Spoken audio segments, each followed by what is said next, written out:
So have you ever heard of the Egyptian god Thoth? Yeah. Oh, really? Yeah. What do you know of him? That it was...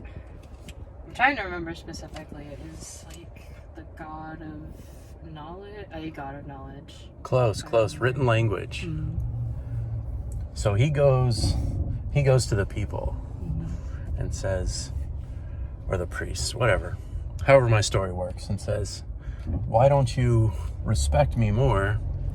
I've given you written language.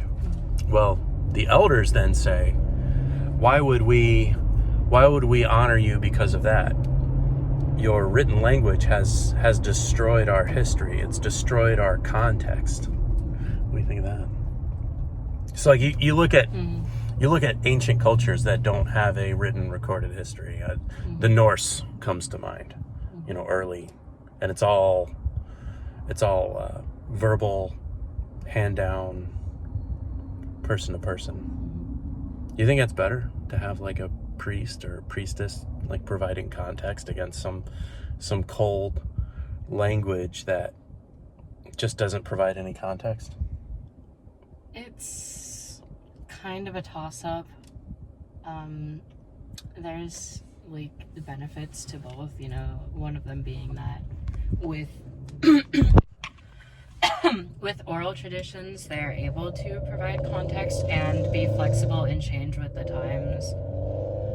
But at the same time, not everything gets passed down correctly, so things get watered down and twisted over the years. That doesn't necessarily happen with written language. But the thing is, it's a lot easier to completely destroy all records of something if it is written language as opposed to oral traditions. Even if it's like twisted and maimed, we still have it. The Library of Alexandria comes to mind, something along those lines. Yeah, but that was a library with a lot of copies. So I'd say oral tradition can work so long as there's I don't know what the word is for it, but you have a guideline of what constitutes a soothsayer or something like those. So how about this? How about this jump? The internet as Thoth's second attempt to rule mankind. I would say successful because it is, I think, one of the only places in which you can get technically both oral and written, both in a format where it can be transcribed.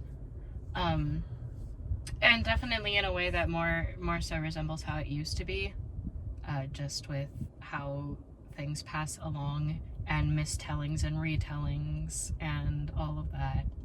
So he's even managed to distort and corrupt oral history. Like you get people on the internet speaking with feigned authority or false claims of authority. The assumption there is that was not also an issue that came with the original oral history. Yeah, well, you in smaller times, like humankind assigning gods to the unknown. So you have an individual of the tribe, the oracle. There's some sort of a mystic wonderment that, whether true or not, that it gives solace to the tribe on a subject, on a mysterious subject. You're still assuming that isn't the case. Yeah. When it very much is. Yeah. New Age religions and scientists and all that. Everyone worships. It's just not in the same sort of way. Can't get away from faith. Yeah.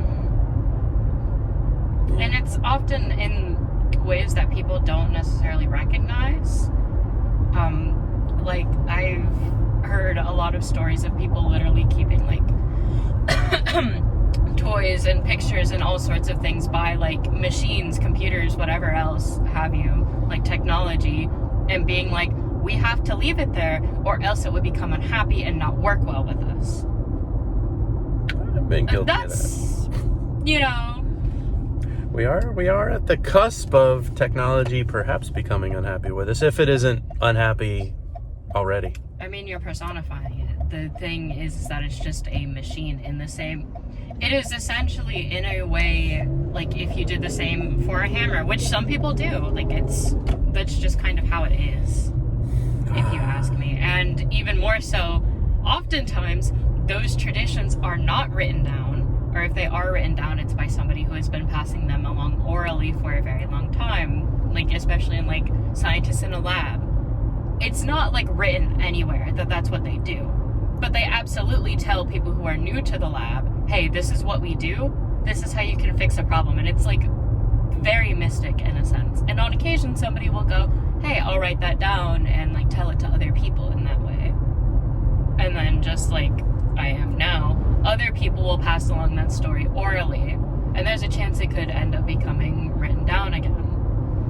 Well, I think it offered and continues to offer, say, like a compounded technological advancements. Like, I don't see, like, the harnessing of electricity being possible if it was merely oral tradition. There's too many complex factors to it, maybe. But if you take, like, what a large language model does with, you know, what we call AI, but it's a large language model, it's putting together all this oral history and then making context of it. I don't know. I don't really think so. No. It's very much cobbling things together, and it's oftentimes up to the people reading it or interacting with it to find meaning within it. Because I can say pretty certainly, as somebody who's very removed from all of that, and by choice, oftentimes whenever I get something that it's like, oh, this was like made with AI, I'm like, there is nothing behind this. This is empty. This is hollow words. This is what it's like when a baby makes noises at you, but even worse, because the baby means something when it makes noises. This thing does not. It is an empty echo chamber of thoughts and ideas of many people. But you did like my loaf cat that I made that one time. All right, good talk. So, the god Toth is trying to take over the earth. Good for him, I guess. Yeah. It's He's probably not any worse than what we've got going on right now. He's gonna be pissed when they find out what they think of the Sphinx.